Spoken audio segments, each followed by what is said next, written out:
porter 2 épées comme ça dans le dos, on n'a pas de traces de fourreau dorsal, pour des raisons très simples, c'est qu'en fait c'est très compliqué de tirer une lame sur un fourreau rigide. Au bout d'un moment vous êtes limité par la longueur de votre bras. On est sur du 100% fiction.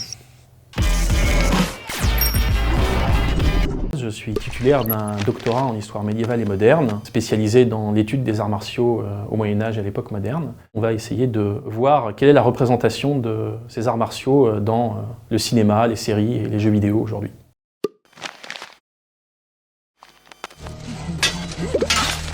Oh. Là, ils sont essoufflés. Ce qu'il faut bien comprendre avec les armures médiévales, surtout les armures rigides comme celles qui sont montrées dans cet extrait, c'est que ce sont des outils qui sont extrêmement efficaces.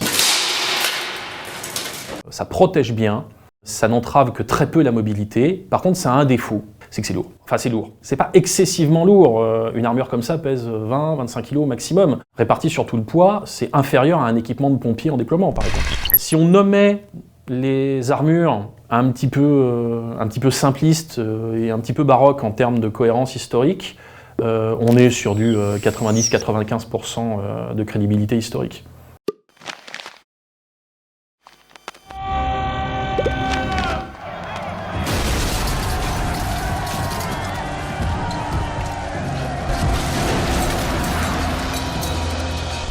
Il y a autant de joutes qu'il y a de provinces, de régions, de territoires au Moyen-Âge.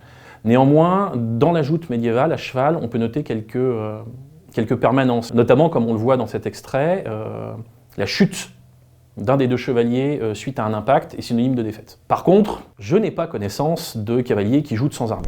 L'impact est tellement effroyable, personne ne prendrait le risque de jouter sans armure. Par contre, tout le reste est très représentatif de l'archétype de la joute médiévale. Le méchant, l'adversaire. Donc je pense que donner un 80% de véracité historique et un 20% de fiction ne serait pas du tout immérité.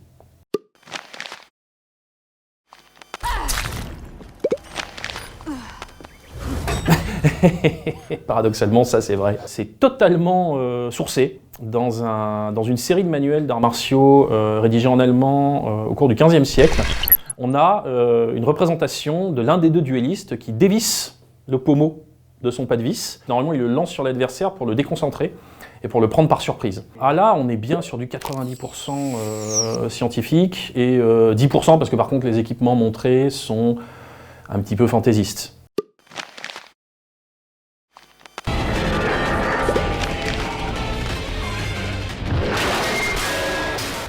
Bruitage.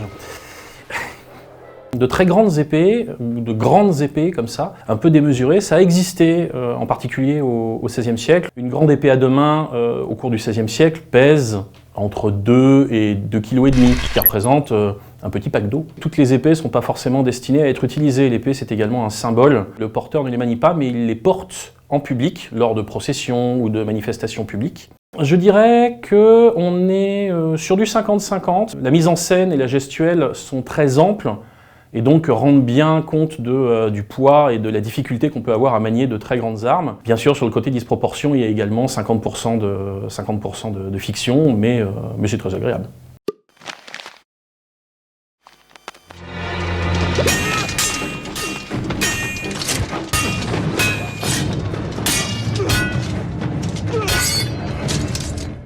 On voit apparaître au XVIe siècle des documents techniques, des manuels d'arts martiaux, qui parlent et mentionnent le combat avec 2 épées de taille identique. Maintenant, on est assez loin dans cette scène de ce qui est raconté ou de ce qui est enseigné dans ces sources, puisqu'on cherche à être extrêmement mobile et à s'enfuir. On est sur un classique fantasme de combat à 2 épées pendant l'ère médiévale. 30% de crédibilité historique et 70% de fiction.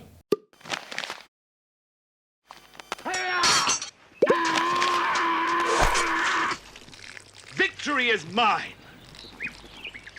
We thank thee, Lord, that in thy mouth. Cette entrée de chant du pied est formidable. On a des traces, de nombreuses traces physiques, j'entends, des dégâts que font les épées au corps. Olivier de la Marche, qui a écrit une chronique à la cour des ducs de Bourgogne, raconte qu'il a vu, au cours de batailles, au cours d'affrontements, des hommes coupés en 2 au faux du corps, c'est-à-dire en dessous des côtes. All right. We'll call it a draw. La bataille de Visby est une bataille qui est très étudiée puisqu'elle a laissé des charniers, c'est-à-dire des tombes collectives de corps. On voit régulièrement des combattants dont la jambe a été sectionnée sous le genou. Si on parle exclusivement de la capacité d'une épée à trancher des membres, on pourrait dire qu'on est sur du 90% historiquement plausible parce que ça se fait en fait, c'est même conçu pour ça. Ce qu'il faut retenir, c'est qu'un combat dans une histoire, dans une reconstitution historique au cinéma, c'est pas grave que ce soit pas historique. La fiction, la qualité de la narration, la qualité de la mise en scène l'emporte sur la véracité historique. Par contre, ce qui est important, c'est qu'un combat soit cohérent. On voit apparaître aujourd'hui au cinéma de plus en plus d'efforts sur la crédibilité des combats, sur la qualité des chorégraphies. C'est assez intéressant, c'est une bonne chose.